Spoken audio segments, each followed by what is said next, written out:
The first voice Jonathan heard wasn't loud. It wasn't angry. It was careful. "Sir, if you'll come with us for just a moment." He turned slowly, not because he didn't understand, but because he wanted to be sure he'd heard it correctly. The man speaking wore a smile that looked practiced, the kind that existed to soften instructions, not question them. Jonathan glanced around the lobby. People were still talking. Laughter floated. Worship music hummed faintly from the hall beyond the glass doors. "Is there a problem?" Jonathan asked. The man hesitated. "We just need you to step outside." Jonathan nodded once. "Okay," he said. A hand touched his arm. Not rough. Not gentle. Just certain. As they began walking, the air changed. Smiles stayed on faces, but eyes slipped away. A volunteer who had greeted him minutes earlier looked down at her clipboard like it had suddenly become very important. Another stepped aside without speaking. Phones appeared, not raised high, not pointed boldly, just lifted enough to see. A woman leaned toward her friend. "Isn't he the one from that show?" The friend didn't look. "Doesn't matter," she said. "He doesn't belong here." Jonathan kept walking. He didn't defend himself. He didn't ask again. He knew how these moments worked. You didn't win them by resisting. You survived them by staying still. The doors opened. The sound behind him dropped away like it had been cut. Outside, the guard released his arm. "You can wait here," he said. Jonathan nodded. "Can you tell me why?" The guard looked past him. "I'm just following instructions." Jonathan exhaled slowly. "Who gave them?" The guard didn't answer. Inside, the service continued. Music swelled. Applause rose. Jonathan stood alone on the concrete, hands at his sides, feeling the strange weight of being visible and invisible at the same time. His phone vibrated once, then again. He didn't check it yet. He looked at the glass instead, at the blur of faces moving freely where he no longer could. He thought of other moments like this, quieter ones that never reached sidewalks or cameras. A staff member years ago whispering, "They said I wasn't the right fit for the image." Another saying, "They moved me to the back, said it was temporary." Complaints written carefully, politely, answered with polite emails that said nothing. "There's no violation," an internal officer once said, lowering his voice. "But it doesn't look good." Jonathan remembered nodding then too, the same nod he gave now. The nod you learn when pushing back costs more than it gives. By the time he checked his phone, the video was already moving. A message from a friend. "Are you okay?" Another. "This is everywhere." He watched a clip of himself walking beside security, the angle slightly tilted, the audio thin but clear enough to hear his question. "Did I do something wrong?" The comments scrolled faster than he could read. Some defended. Some doubted. Many just watched. Inside the building, Joel Osteen said nothing. His silence filled the gap where explanations usually lived. A reporter caught a spokesperson near a side entrance.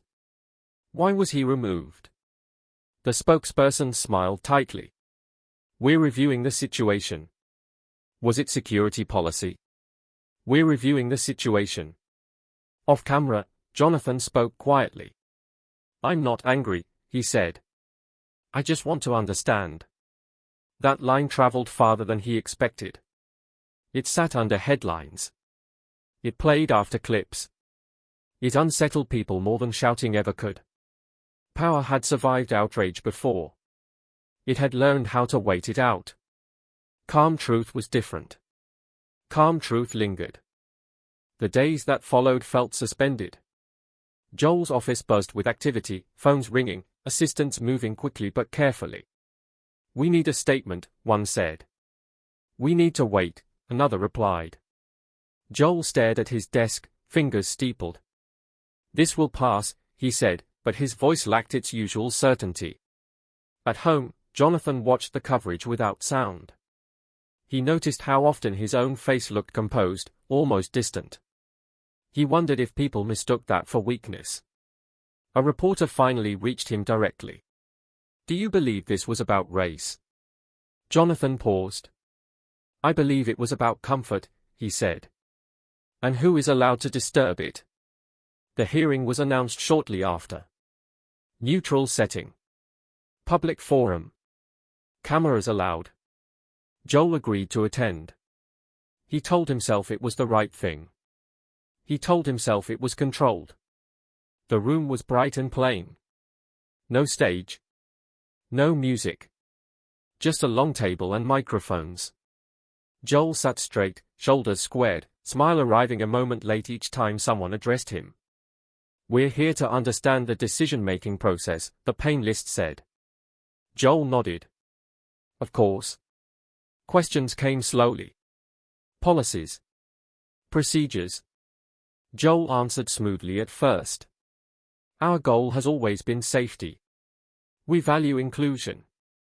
Then the panelist leaned forward. "Who ordered the removal?" The question landed without drama. Joel's jaw tightened. He glanced down, then up.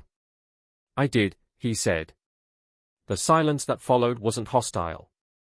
It was heavy. It belonged to the room now, not to him. Jonathan sat a few seats away.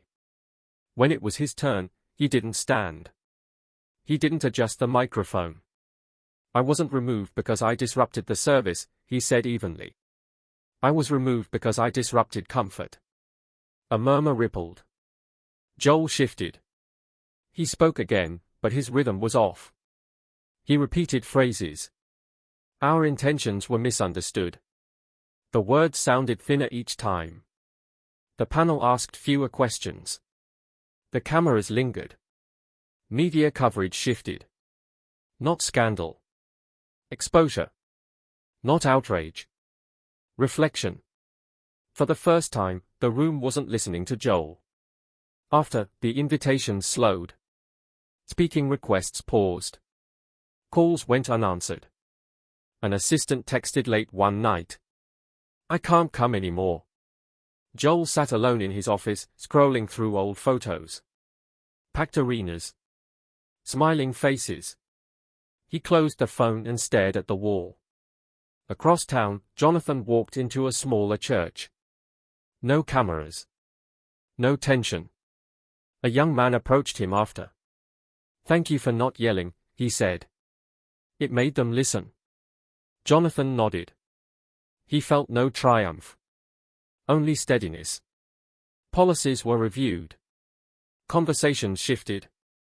Silence cracked in small ways.